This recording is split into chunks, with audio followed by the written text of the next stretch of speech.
Welcome to week 7. Quick video, just a few articles this week as we focus on that finish line. Starting with Kim and Dutta, studying crisis communication from the subaltern studies framework.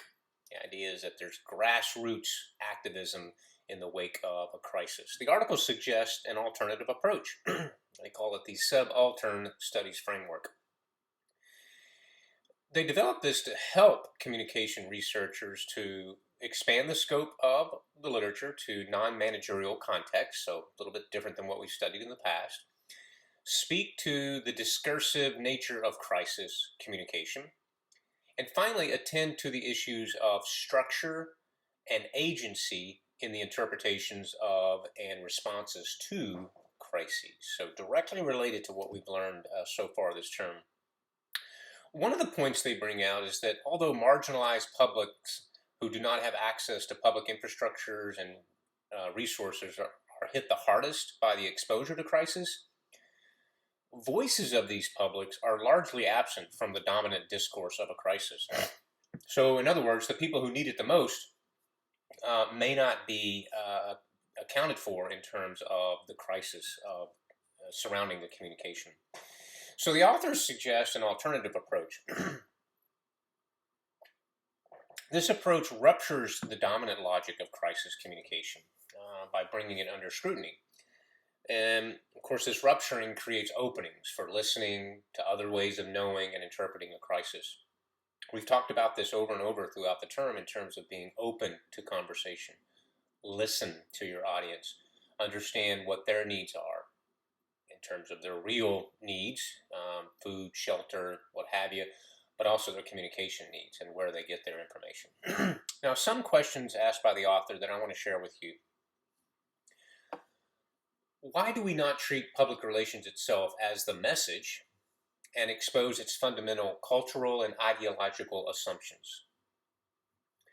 What if we simultaneously decentered the role of the organization, seriously modified our ideas about technical rationality, and perhaps gave up some of our objectives to bring diverse audiences in line with a dominant view of the organization?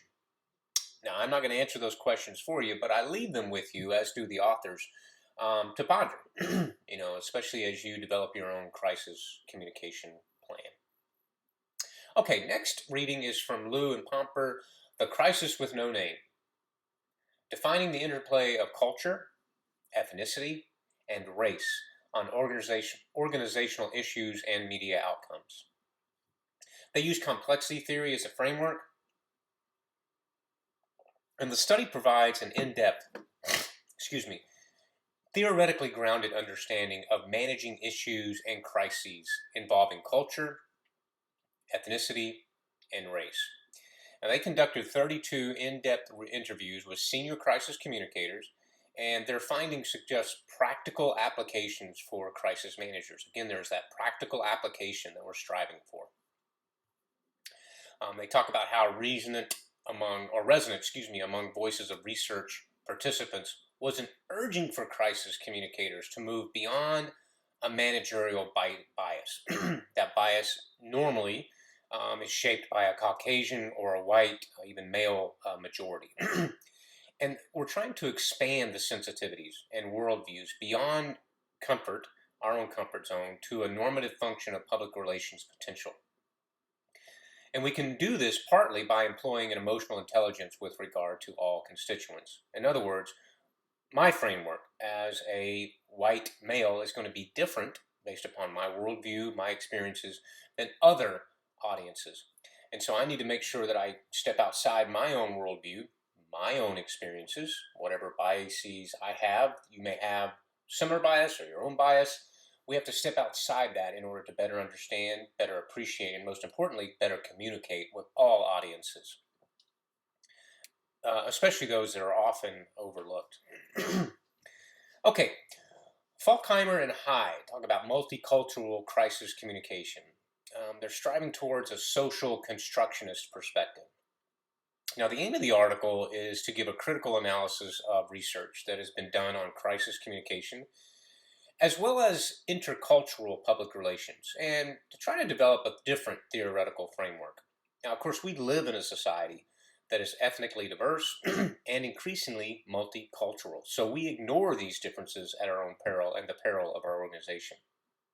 Now, when it comes to crisis communication, case studies have shown that ethnic differences seem to escalate during a crisis. Okay, and often crisis results from poor communication between organizations and the public. Some crises are caused and they're certainly exacerbated, or the ill effects are exacerbated by communication or poor communication.